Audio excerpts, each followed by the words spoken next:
आप सभी को एग्जाम नैनो यूट्यूब चैनल में फिर से हार्दिक स्वागत है।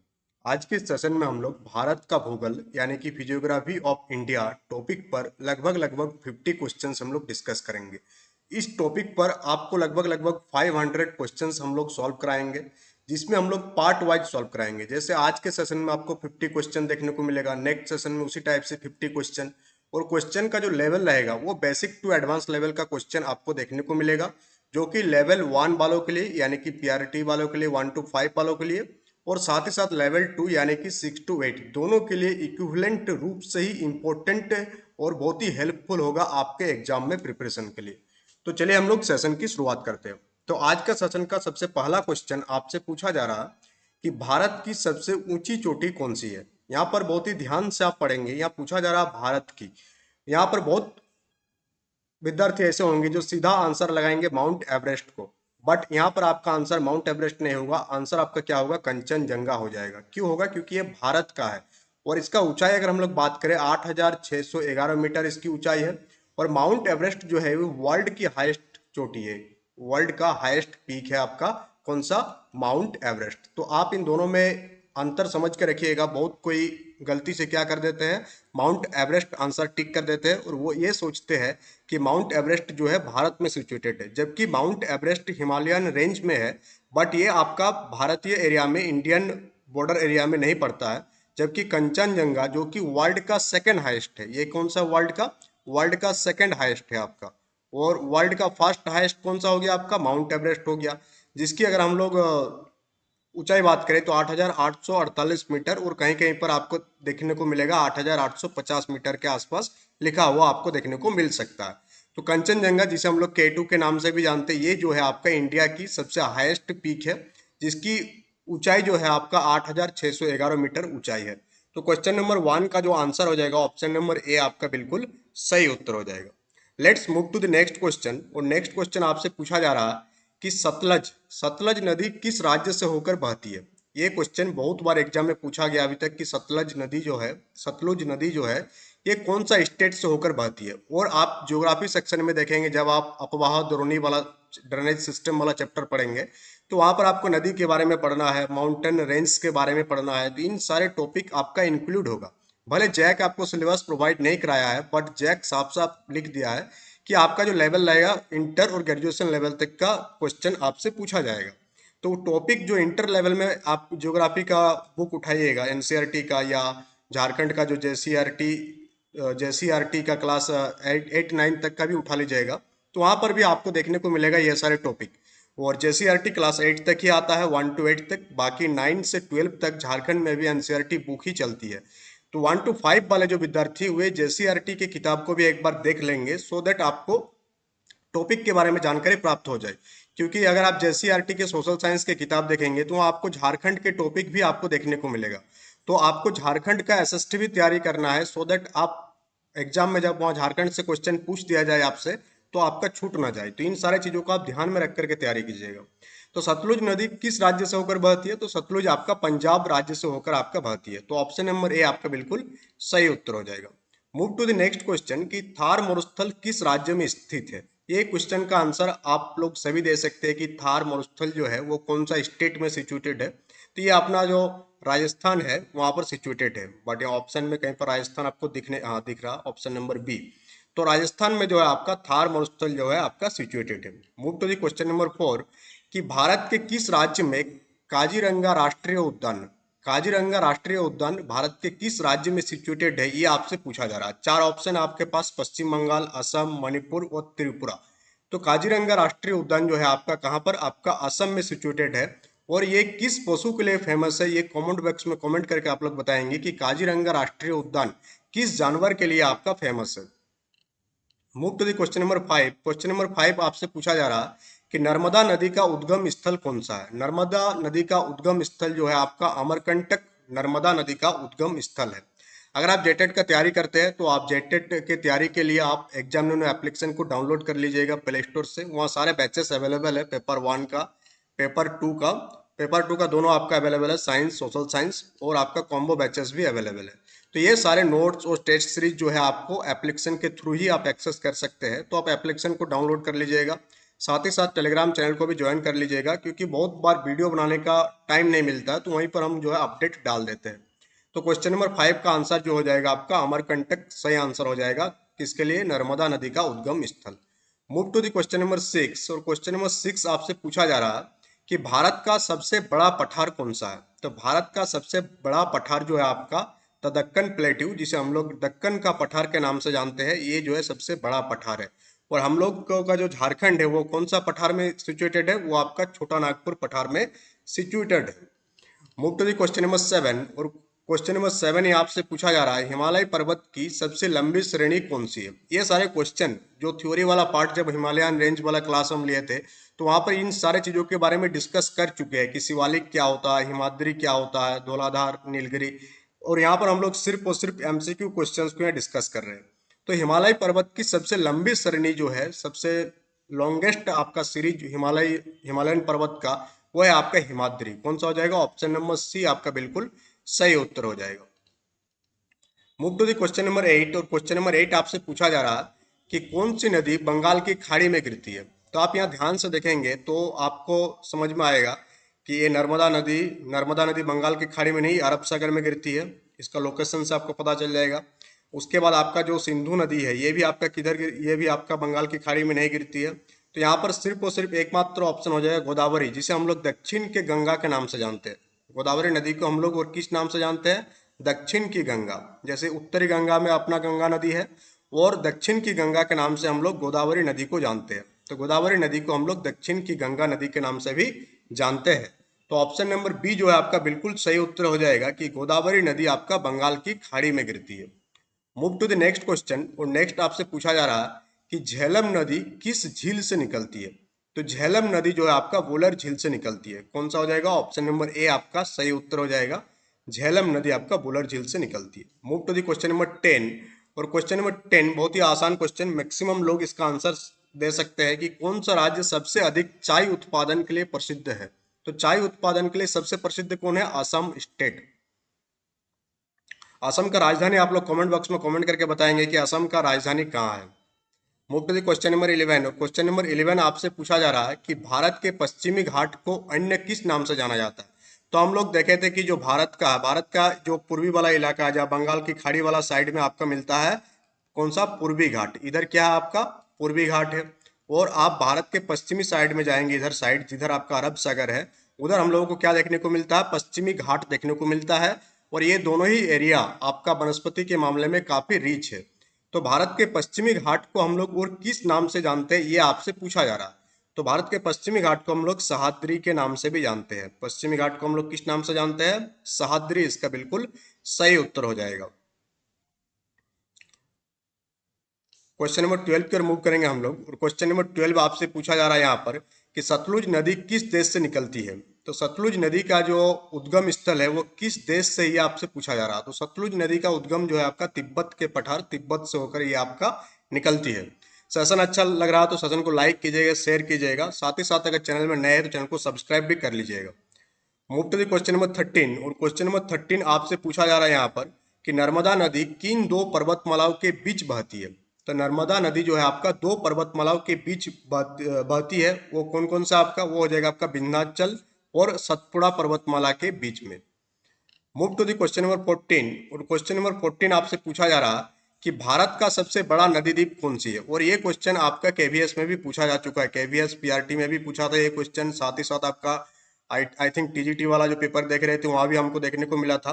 तो ये मोस्ट इंपॉर्टेंट क्वेश्चन है कि भारत का सबसे बड़ा नदी द्वीप कौन सा है। तो भारत का सबसे बड़ा नदी द्वीप जो है वो माजुली द्वीप है। कौन सा द्वीप है आपका? माजुली द्वीप। क्वेश्चन नंबर 14 का answer number option number A आपका बिल्कुल सही उत्तर हो जाएगा।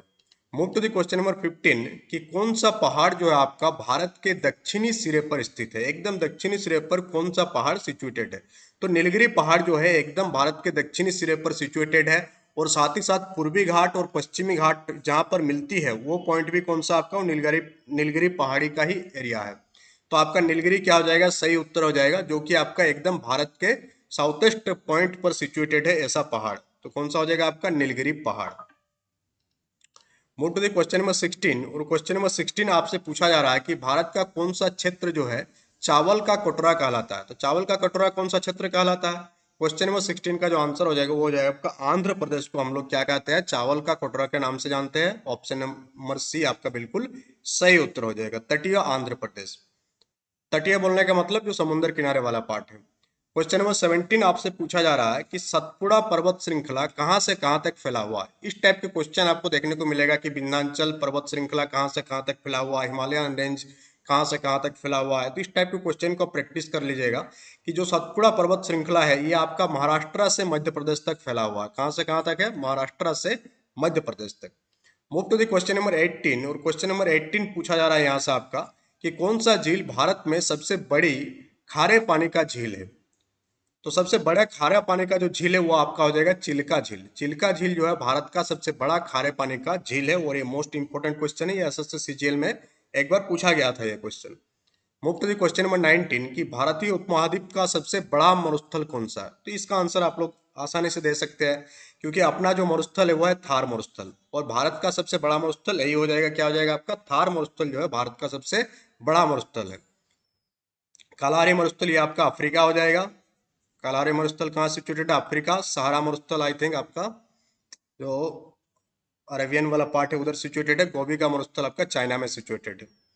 Move to the question number 20 में पूछा जा रहा है आपसे कि भारत के पूर्वी घाट में कौन सा पर्वत सबसे ऊंचा है। तो हम लोग अभी अभी डिस्कस किए, पूर्वी घाट जो है आपका बंगाल की खाड़ी साइड जो तटीय मैदान, तटीय बाउंड्री है, उसी को हम लोग पूर्वी घाट के नाम से जानते हैं। और पूर्वी घाट में जो पहाड़ है उनमें से सबसे ऊंचा पहाड़ का नाम आपसे पूछा जा रहा है। तो महेंद्रगिरी जो है पूर्वी घाट में स्थित सबसे ऊंचा पर्वत है। ऑप्शन नंबर ए आपका क्वेश्चन नंबर 20 का बिल्कुल सही उत्तर हो जाएगा। Move to the question number 21 कि ब्लैक पैंथर किस भारतीय राज्य के वन में पाया जाता है, यानी ब्लैक पैंथर कौन सा स्टेट में पाया जाता है ये आपसे पूछा जा रहा है। तो ब्लैक पैंथर हम लोगों का कर्नाटक में पाया जाता है। Move to the question number 22 कि भारत की कौन सी नदी दक्षिण गंगा के नाम से जाना जाता है। अभी अभी हम लोग डिस्कस भी किए कि कौन सा नदी को हम लोग भारत दक्षिण की गंगा के नाम से जानते हैं। तो इसका आंसर हो जाएगा आपका गोदावरी नदी, जिसे हम लोग दक्षिण की गंगा के नाम से जानते हैं। Move to the question number 23 कि गंगा सागर मेला किस राज्य में आयोजित होता है। ये आपका जेएसएससी में पूछा गया था जो हाल ही में एग्जाम हुआ उसमें, कि गंगा सागर मेला कौन सा स्टेट में जो है आपका आयोजन होता है। तो गंगा सागर मेला आपका पश्चिम बंगाल में क्या होता है, इसका आयोजन होता है। क्वेश्चन नंबर 24 की ओर मूव करेंगे हम लोग। और क्वेश्चन नंबर 24 आपका मोस्ट इंपोर्टेंट है कि काजीरंगा राष्ट्रीय उद्यान किस लिए प्रसिद्ध है। हम लोग सभी जानते हैं कि काजीरंगा राष्ट्रीय उद्यान जो है आपका असम में, असम राज्य में सिचुएटेड है, और वहाँ का एक सिंग वाला गेंडा के लिए ये जो है आपका फेमस है। अभी अभी आपसे क्वेश्चन भी पूछे थे कि काजीरंगा राष्ट्रीय उद्यान किस चीज के लिए फेमस है, तो उसका क्वेश्चन भी आपको यहाँ देखने को मिल गया। तो ऑप्शन नंबर सी, एक सिंग वाला गेंडा के लिए आपका काजीरंगा राष्ट्रीय उद्यान जो है आपका फेमस है। Move to the question number 25 कि नर्मदा नदी आपका कहाँ पर गिरती है। तो नर्मदा नदी कहाँ पर गिरती है, ये आपका जो गुजरात वाला एरिया उधर आपको बहती हुई देखने को मिलेगा आपको। तो इस हिसाब से ये किधर गिरेगा आपके, ये आपका अरब सागर। ऑप्शन नंबर ए आपका बिल्कुल सही उत्तर हो जाएगा। क्वेश्चन नंबर 26 की ओर हम लोग मूव करेंगे। और क्वेश्चन नंबर 26 आपसे पूछा जा रहा है कि अंडमान और निकोबार द्वीप समूह का हेडक्वार्टर कहाँ पर है। तो जितने भी यूटी है, यूनियन टेरिटरीज है, उसका हेडक्वार्टर आप जरूर याद रखिएगा। वहां से आपको क्वेश्चन देखने को मिल सकता है, डायरेक्टली एमसीक्यू पूछा जा सकता है, या आपको मैच करने के लिए दिया जा सकता है। इधर आपका यूटी का नाम दे दिया जाएगा, इधर आपका हेडक्वार्टर दे दिया जाएगा, और आपसे मिलान करने के लिए पूछ लिया जा सकता है। तो अंडमान और निकोबार द्वीप समूह का जो हेडक्वार्टर है वो आपका है पोर्ट ब्लेयर। कौन सा हो जाएगा, ऑप्शन नंबर ए, अंडमान और निकोबार द्वीप समूह का मुख्यालय यानी कि हेडक्वार्टर कहाँ पर है, पोर्ट ब्लेयर में। Move to the question number 27। Session को लाइक और शेयर भी करते रहिएगा कि भारत का सबसे बड़ा तटीय राज्य कौन सा है। तो भारत का सबसे बड़ा तटीय राज्य की अगर हम लोग बात करें वो है गुजरात राज्य। गुजरात जो है सबसे ज्यादा जो है अपना बाउंड्री शेयर करता है किसके साथ, आपका तटीय राज्य पूछा गया। तो ये आपका ऑप्शन नंबर डी बिल्कुल सही उत्तर हो जाएगा। सबसे बड़ा तटीय राज्य कौन सा हो जाएगा, गुजरात सबसे बड़ा तटीय राज्य हो जाएगा। Move to the question number 28 कि सतपुड़ा की रानी किसे कहा जाता है। वेरी वेरी इंपॉर्टेंट क्वेश्चन, और यहाँ से क्वेश्चन देखने को मिल सकता है आपको, एक या दो क्वेश्चन, जितना क्वेश्चन अभी तक कराया जाएगा एसएसटी में। सतपुड़ा की रानी किसे कहते हैं हम लोग। तो सतपुड़ा की रानी हम लोग किसे कहते हैं, पंचमढ़ी को हम लोग सतपुड़ा की रानी कहते हैं। पंचमढ़ी कहाँ सिचुएटेड है, आपका मध्य प्रदेश में सिचुएटेड है Pachmarhi. Move to the question number 29। और 29 आपसे पूछा जा रहा है कि कौन सी नदी बिहड़ बनाने के लिए प्रसिद्ध है। हम लोग जानते हैं, मूवी भी बहुत बार देखे, बिहड़, बिहड़ का डाकू, इस टाइप का मूवी आपको बहुत देखने को मिला होगा। और हम लोग जानते हैं जब भी बीहड़ की डाकू की बात होती है तो हम लोग कहाँ की बात करते हैं, चंबल की बात करते हैं। तो कौन सी नदी बीहड़ बनाने के लिए प्रसिद्ध है, तो चंबल जो है आपका बीहड़ बनाने के लिए जो है आपका प्रसिद्ध है। Move to the question number 30, और क्वेश्चन नंबर 30 आपसे पूछा जा रहा है कि भारत के उत्तर पूर्वी राज्य में सबसे बड़ा राज्य कौन सा है, यानी नॉर्थ ईस्टर्न जो आपका सेवन सिस्टर है, नॉर्थ ईस्ट में आपका अपना जो सेवन सिस्टर है, तो उसमें से सबसे बड़ा राज्य कौन सा है, तो उसमें से सबसे बड़ा राज्य है आपका अरुणाचल प्रदेश सबसे बड़ा है। Move to the question number 31, और 31 में हम लोग टॉपिक चेंज कर लेंगे और यहाँ हम लोग क्वेश्चन देखेंगे भारत के जलवायु क्षेत्र के ऊपर, यानी कि क्लाइमेटिक रीजियंस ऑफ इंडिया पर बेस्ड आपका बेसिक टू एडवांस लेवल का क्वेश्चन।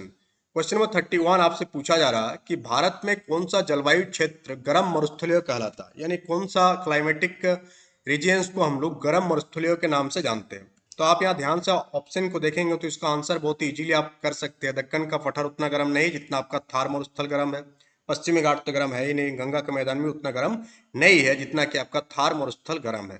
तो ऑप्शन नंबर ए आपका बिल्कुल सही उत्तर हो जाएगा। क्वेश्चन नंबर 32, भारत में सबसे अधिक वर्षा कहाँ पर होती है, तो हम लोग सभी जानते हैं कि भारत में सबसे अधिक वर्षा आपका चेरापूंजी में होती है। कहाँ पर आपका, चेरापूंजी। आपको बताना है कमेंट बॉक्स में कि चेरापूंजी कौन सा स्टेट में आपका सिचुएटेड है, चेरापूंजी कौन सा स्टेट में सिचुएटेड है। Move to the question number 33 कि भारत में सबसे ठंडा स्थान, सबसे कूलेस्ट प्लेस कौन सा है, तो भारत में सबसे ठंडा स्थान जो है आपका द्रास, जो कि लद्दाख में सिचुएटेड है। तो द्रास जो है आपका सबसे ठंडा स्थान है भारत का।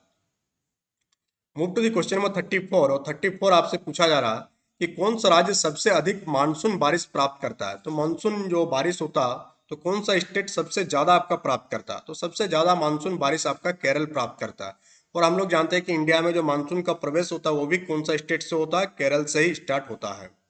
क्वेश्चन नंबर 35 की ओर मूव करेंगे हम लोग, और 35 क्वेश्चन नंबर देखने को मिलेगा आपको कि भारत में शीतकाल में सबसे कम तापमान किस स्थान पर होता है।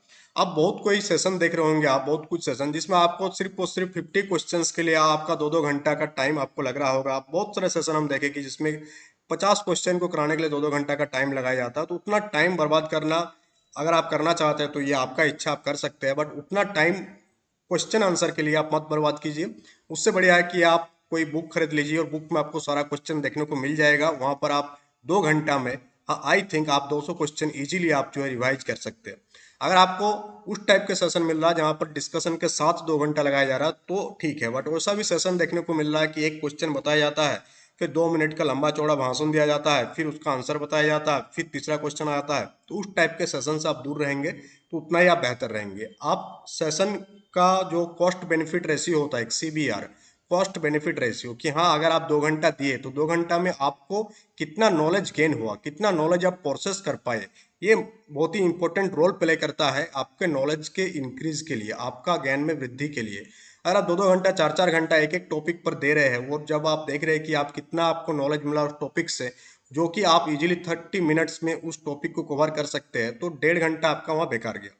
तो इसलिए आपको एग्जाम लेने का जितना भी सेशन देखने को मिलेगा वो ज़्यादा से ज़्यादा आपको 30 मिनट 45 मिनट का सेशन, इससे ज़्यादा आपको सेशन देखने को नहीं मिलेगा। और उन सारे सेशन में बहुत सारे ऐसे चीज़ें बताया जाता है जो सिर्फ और सिर्फ आपके काम के लिए। फालतू के बातें करने का टाइम मेरे पास भी नहीं है और हम ये भी नहीं चाहते कि आपका भी टाइम खराब हो। आपका टाइम बहुत ही कीमती है क्योंकि आप अभी प्रिपरेशन फेज में है और आप मैक्सिमम टाइम अगर अपना प्रिपरेशन में देंगे तो उतना बेहतर होगा आपके लिए। तो भारत में शीतकाल में सबसे कम तापमान किस स्थान पर होता है ये पूछा जा रहा है, तो लेह में होता है सबसे कम तापमान। Move to the question number 36, और 36 में आपसे पूछा जा रहा है कि एलिफेंटा गुफाएं किस राज्य में स्थित है, तो एलिफेंटा गुफा जो है आपका महाराष्ट्र में सिचुएटेड है। Move to the question number 37, और 37 आपसे पूछा जा रहा है कि भारत में सबसे अधिक धूप किस क्षेत्र में मिलता है, तो सबसे अधिक धूप हम लोगों को देखने को मिलता है राजस्थान में, और हम लोग जानते हैं कि गर्मी में राजस्थान का टेम्परेचर बहुत ही हाई जाता है। क्वेश्चन नंबर 38 कि भारत के किस राज्य में सबसे अधिक वर्षा होता है, तो भारत के कौन सा राज्य में सबसे अधिक वर्षा होता है, तो आपका मेघालय, मेघालय में जो है आपका सबसे अधिक वर्षा हम लोगों को देखने को मिलता है। क्वेश्चन नंबर 39 को रिमूव करेंगे हम लोग। 39 आपसे पूछा जा रहा है कि आंध्र प्रदेश का प्रमुख जलवायु कौन सा है, तो आंध्र प्रदेश की जलवायु की अगर हम लोग बात करें तो आंध्र प्रदेश का जलवायु आपका नम उष्ण कटिबंधीय प्रकार की है। कौन सा आपका नम उष्ण कटिबंधीय प्रकार का जलवायु कहाँ का देखने को मिलता है, आंध्र प्रदेश का। क्वेश्चन नंबर 40 है आपसे कि किस राज्य में सबसे अधिक झील, कौन सा राज्य में सबसे अधिक झील देखने को मिलता है? तो जम्मू एंड कश्मीर, झीलों का नगरी, झीलों का शहर हम लोग जम्मू और कश्मीर में सबसे अधिक झीलें हम लोगों को देखने को मिलता है। क्वेश्चन नंबर 41 कि भारत के किस हिस्से में रेन शेडो प्रभाव देखने को मिलता है? तो रेन शेडो प्रभाव जो है आपका पश्चिमी घाट में देखने को मिलता है। Move to the question number 42 और 42 आपसे पूछा जा रहा है कि भारत में पूर्व मानसून वर्षा किस क्षेत्र में होता है? तो पूर्व मानसून वर्षा आपका किस क्षेत्र में होता है? आपका केरल क्षेत्र में होता है और केरल से ही इंडिया में मानसून का प्रवेश होता है। क्वेश्चन नंबर 43 की ओर मूव करेंगे हम लोग। सेशन को लाइक भी करते रहिएगा, शेयर भी करते रहिएगा। कि भारत के किस राज्य में लू चलती है? तो लू सबसे ज्यादा हम लोगों को जो उत्तरी भारत में हम लोगों को लू देखने को मिलता है और इनमें से सबसे ज्यादा हम लोगों को राजस्थान में देखने को मिलता है। 44 की ओर हम मूव करेंगे हम लोग। टोटल 50 क्वेश्चन आज हम लोग डिस्कस करेंगे, फिर नेक्स्ट डे में 50 इस टाइप से हम लोग टॉपिक को कवर करते जाएंगे कि कौन सी नदी भारत की जीवन रेखा कहलाती है। तो हम लोग सभी जानते हैं कि गंगा नदी को हम लोग भारत के जीवन रेखा के नाम से जानते हैं, lifeline of India. Move to the question number 45 कि भारत के किस राज्य में थार मरुस्थल स्थित है? तो राजस्थान में जो है आपका थार मरुस्थल जो है आपका सिचुएटेड है। 46 से आपका खादर और भांगड़ शब्द किससे संबंधित है? तो ये मिट्टी के प्रकार से संबंधित है, तो ये क्या हो जाएगा आपका मिट्टी। 46 का ऑप्शन नंबर बी आपका सही उत्तर हो जाएगा। 47 आपका भारत के किस क्षेत्र में रेतीली तूफान हम लोगों को देखने को मिलता है? तो राजस्थान में हम लोगों को क्या देखने को मिलता है? रेतीली तूफान देखने को मिलता है। 48 है भारत के किस राज्य में डेल्टा क्षेत्र स्थित है? तो भारत का जो है राजस्थान किस राज्य में डेल्टा क्षेत्र स्थित है? तो पश्चिम बंगाल में जो है आपका डेल्टा क्षेत्र स्थित है, जो आपका सुंदरबन वाला एरिया है। Move to the question number 49 कि मालाबार तट किस राज्य में स्थित है? और ये एक बार पूछा गया था एसएससी सीजीएल में कि मालाबार तट किस राज्य में है? तो मालाबार तट आपका केरल राज्य में सिचुएटेड। क्वेश्चन नंबर 50 है कि भारत में सबसे अधिक ऊंचाई पर स्थित झील कौन सा है, यानी कौन सा झील सबसे ऊंचाई पर स्थित है? तो पेंगोंग झील जो है भारत में सबसे ऊंचाई पर स्थित झील है। नेक्स्ट हम लोग मूव करेंगे भारत की प्राकृतिक वनस्पति वाला टॉपिक से, और वहां से भी हम लोग 50 क्वेश्चन देखेंगे। इस प्रकार से ये वाला फिजियोग्राफी ऑफ इंडिया में टोटल 250 क्वेश्चन आप लोगों के लिए लेकर आए हैं। और लास्ट में अगर आप कोर्स एक्सेस करना चाहते हैं तो एग्जामिनर एप्लीकेशन को डाउनलोड कर लीजिएगा, वहां से आप कोर्स को एक्सेस कर सकते हैं, जहां हम लोग टेस्ट सीरीज, बैचेस, सारे चीजें अवेलेबल है। That's all for today. Thank you for attending the session.